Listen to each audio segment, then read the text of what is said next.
Olá, eu sou o Renan da Paleta Cultural e nesse segundo vídeo a gente vai visitar e vai conversar sobre o teto da Capela Sistina. Eu super recomendo que você também visualize esse importante teto feito pelo Michelangelo a partir do site do Museu do Vaticano, por onde no vídeo passado a gente estava fazendo a nossa visita, o nosso tour virtual. Aqui você consegue já ver alguns detalhes, se aproximar da obra e ter uma noção do todo. Também recomendo que a gente converse sobre o Michelangelo a partir dessa apresentação nossa aqui. O Michelangelo foi convidado no início do século XVI pelo Papa Júlio II para realizar, então, a pintura da abóbada da Capela Sistina. Michelangelo foi muito relutante em aceitar o projeto, principalmente por se dizer escultor e não pintor, e por achar que esse pedido vinha de alguma artimanha feita pelos seus inimigos.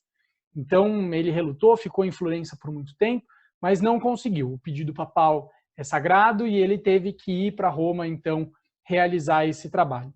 Começou com a ajuda de alguns outros artistas florentinos, mas deu uns 5 minutos nele, mandou todo mundo embora e ficou sozinho, se fechou na Capela Sistina. E por 4 anos, deitado em andaimes que se erguiam a 20 metros de altura, olhando para o teto dessa capela, Michelangelo representou essas 9 cenas bíblicas. Uma das coisas mais importantes é a gente destacar os detalhes, os elementos visuais que são interessantes de se perceber na leitura dessa obra de arte. Então, a primeira coisa é a gente entender que essas personagens colocadas aqui embaixo, né, na parte que vai construindo a moldura dessas cenas bíblicas principais e que se encontram ao lado desses arcos abobadados que se estendem a partir das janelas da capela, são figuras dos profetas do Antigo Testamento, alternadas com figuras de sibilas, essas personagens mitológicas que, segundo a tradição, profetizavam a vinda do Messias, do Cristo, para os pagãos.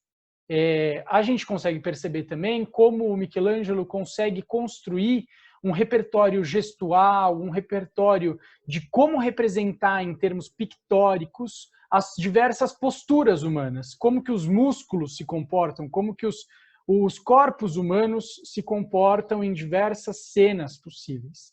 E aqui ele nos conta várias outras histórias a partir desses jovens agitados, desses medalhões, até mesmo dos detalhes da arquitetura, dessas figuras que se escondem nos pilares, né, nas colunas, e esse detalhe da arquitetura que é impressionante, porque tudo isso é bidimensional, é uma superfície plana, e ele consegue dar a impressão de que de fato são pilares, de que de fato há uma profundidade. Essa é a técnica da perspectiva que outros artistas renascentistas já estavam usando, não é mesmo? E então, de 1508 a 1512, Michelangelo representa essas diversas personagens humanas aqui, emoldurando as passagens bíblicas. Vamos falar um pouco mais em detalhe sobre essas passagens. São 9 cenas do livro Gênesis, da Bíblia, da criação, começando pela separação da luz e das trevas, a criação do Sol e dos planetas, a separação do que é terra e do que é água, uma das obras mais importantes, mais conhecidas, que é a criação de Adão, na sequência, a criação de Eva, uma obra muito interessante que reúne 2 momentos, ou seja, o pecado original e a expulsão do paraíso. A seguir, a gente tem o sacrifício de Noé, o grande dilúvio, que também é uma obra conhecida, e, por fim, a cena de Noé bêbado. Todas as passagens bíblicas. E aqui nessa primeira visualização a gente consegue ver também agora já os detalhes todos dos quais estamos falando. Olha que interessante esse conjunto que o Michelangelo compõe no teto da Capela Sistina. Vamos dar um destaque para a obra Criação de Adão, em que o Adão, o primeiro homem, se encontra repousando, deitado nesse cenário, nesse ambiente. E essa não foi a primeira vez que essa obra foi retratada, mas o Michelangelo consegue uma proeza enorme, que é trazer o aspecto do racionalismo, do antropocentrismo presente na Renascença, juntando com a teologia cristã. E aqui a gente percebe, por exemplo, nos detalhes anatômicos, na postura dos músculos, dos nervos, no olhar, na perfeição do rosto, do pescoço.